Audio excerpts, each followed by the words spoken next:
hankali hankali Abu Hassan kaya kuma ya kai tashi illallah aiki. Assalamu alaikum yan gurub kokowa kashi na ɗaya, kuna lahiya gari a zaman duniya. Yan gurub kokowa to barkanmu da wannan marece da wannan dare wanda duka dai rana aihuwa ba a ɓoyen cibiya. Yau duka a yi ta a ƙare, duka zan ba ku dai labarin yadda duk ake cikin haraka wannan kokowa da za a shirin yi a nan cikin birnin Yamai. Bisa labarin da zan ba su na bikin Niger wanda ake na ana ta tacewa a samu a ɗauki mutum 5 waɗanda za su zama farjantanki wanda Niger za ta dogara da su a cikin kwamɓalar da za a yi 17 ga wanga wata da muke ciki a nan cikin birnin Yamai. Zan tabbatar san muku da sahen nan na ba da labari, kuma sai labarin nan ni ko na yi mishi na hau to amma sai ni ga wasu ba su gane da inda ake ba. To yanzu babu shakka yanzu zan warware ta kushi inda ake, kowa shi san cewa abinda duka Allah ya riga ya yi cikin tahiya kawai da shi za a yi. Saboda haka Allah labarin da zan baku a cikin wannan dare na yau yan guruf kokowa kashi na 1. To yan guruf kokowa a cikin kwanakin da an kai ana gwarzawa an tarnima bisa ga babban ekip na Niger wanda za a huskanta kokowa da za a shirin yi 17 ga wannan wata. To daga cikin abin da an ka hada cikinsu waɗanda suka rage bayan an hidda mutum 5, mutum 10 nan da suka rage isaka wanda afili da san wanda ya hiye da 100, shi da abokin karawar shi Adamu Abdu da sa'an nan da Zakiru Zakari da Abu Hassan su suka rage cikin bayan an hidda mutum 5. Sa'an nan Abba Ibrahim shi kaɗai ne ya rage, sai wajen su Mansur Isa da Anas Ahmadu da Murtala Abdu, sai wajen 'yan 66 Jamilu 7 da Haliru Garba. To waɗannan su zan baku labarin yadda aka yi gurmozo har an ka hiddo wasu a wannan sahiya, amma wannan gurmozo da an kai na jiya ne zan baku labari saboda ku tabbatar da inda ake, kowa shi sai inda ake, a huta da wani kame-kame. Abin da zan fara faɗa muku, an kara gajiya aka ce kowa da kowa shi ta shiryo za a yi kokowa ta ƙarshe wadda za a hidda matasa waɗanda za su tahiya da sunan Niger a cikin wannan kokowa da za a yi nan Yamai.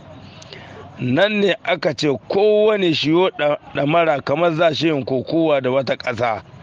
kowa shi bi ɗan makainai huri ga marece na jiya fa,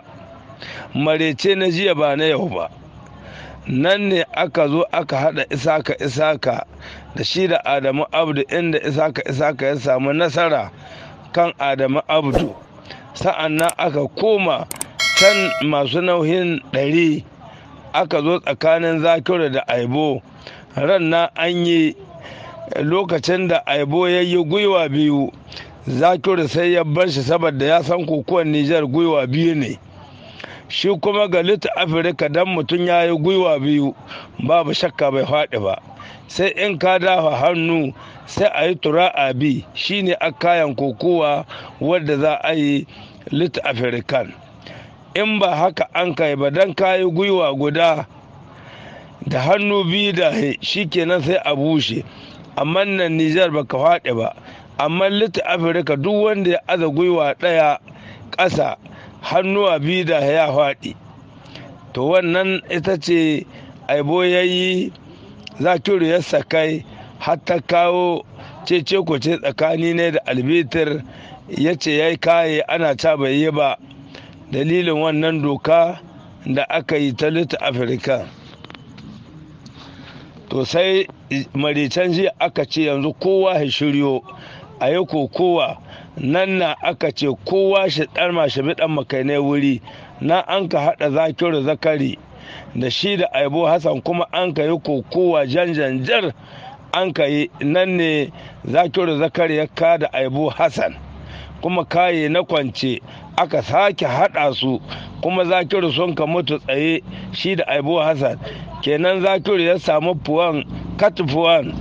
Aibu Hassan ya samu 'yan puwan kenan nan wa ya samu nasara Zakiru. To nan ne aka yi ta harsashen cewa Zakiru zai ɗare wannan kujera da ake kwarare ta wannan kokowa da za a yi. Ina aiki lalace a yi yanzu halin da ake ciki da Zakiru da Aibu Hassan suna can masu ɗauka sun yi tarna sun rasa inda za su yi. Sun rasa yadda za su yi, an rasa wanda za a shirin korowa. Ana can yanzu masu ɗauka musanni sun game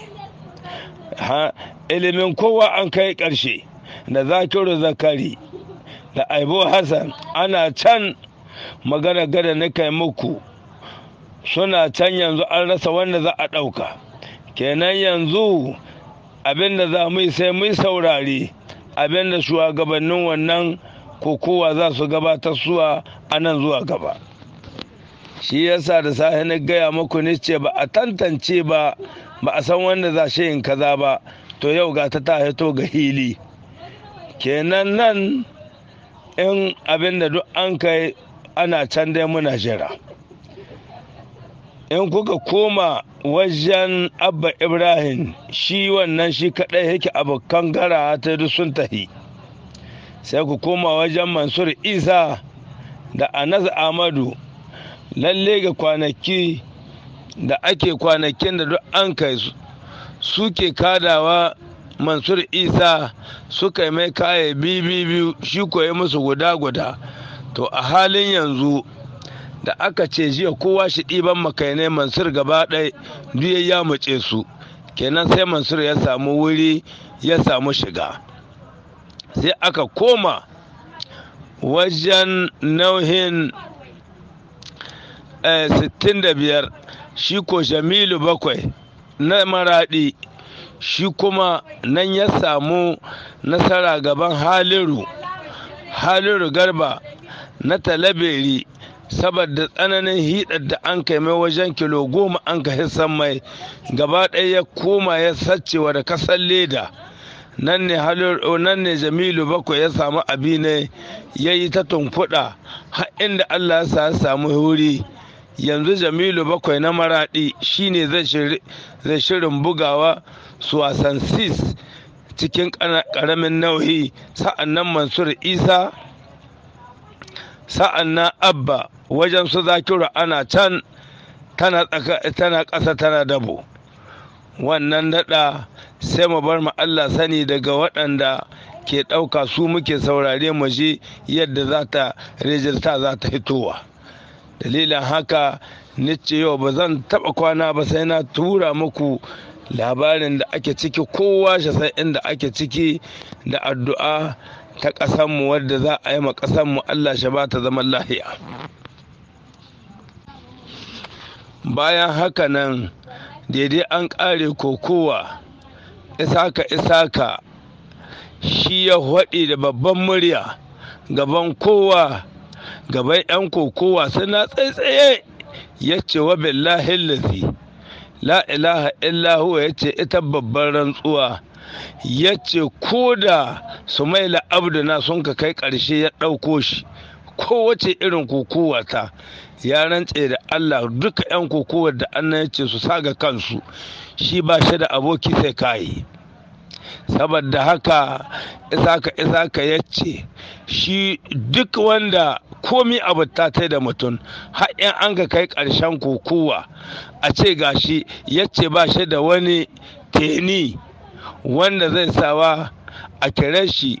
wani abu ya ce sai matsayin kokowa dalilin haka ya ce kowa shahida daga kai ne ba shi da aboki sai kayi wanda ya kasa shi tashi shiririge wanda ya kasuwa kuma shi haƙuri amma isaka ya faɗi da babban murya ya ce